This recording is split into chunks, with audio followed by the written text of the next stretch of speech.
1 in 5 of Kentucky's child care centers are in danger of closing when federal stimulus money runs out. The findings of a new survey are meant to sound the alarm of an issue which affects many working parents. WLKY's Mark Vanderhoff explains what's happening.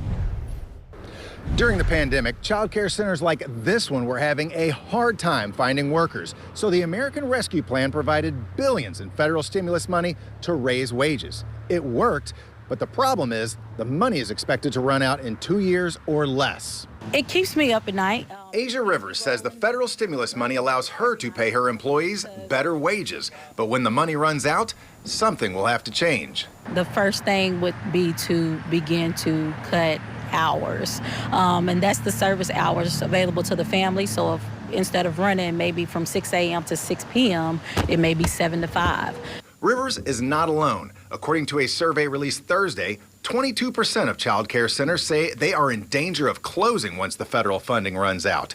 27% may have to lay off staff, and 72% are looking at tuition increases. Child care advocates held a press conference Thursday in Frankfort to call attention to the issue. And let me tell you, as a middle-class family, when I had an infant and a toddler in child care at the same time, I paid $18,000 that year in child care. And as a middle-class family, that was intense then. One nonprofit, the Pritchard Committee for Academic Excellence, is requesting Kentucky begin providing $330 million per year to child care centers. Among the attendees were Representative Samara Heverin and Senator Danny Carroll, co-chairs of the Early Childhood Education Task Force. The legislature is acutely aware of the importance of this issue. Therefore, the task force was created to address that. But we want to make sure we do it right. We don't want to just throw money out and hope for good results.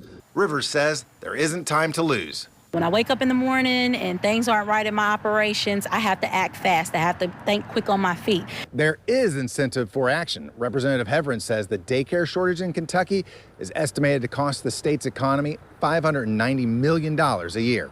Mark Vanderhoff, WLKY News. And according to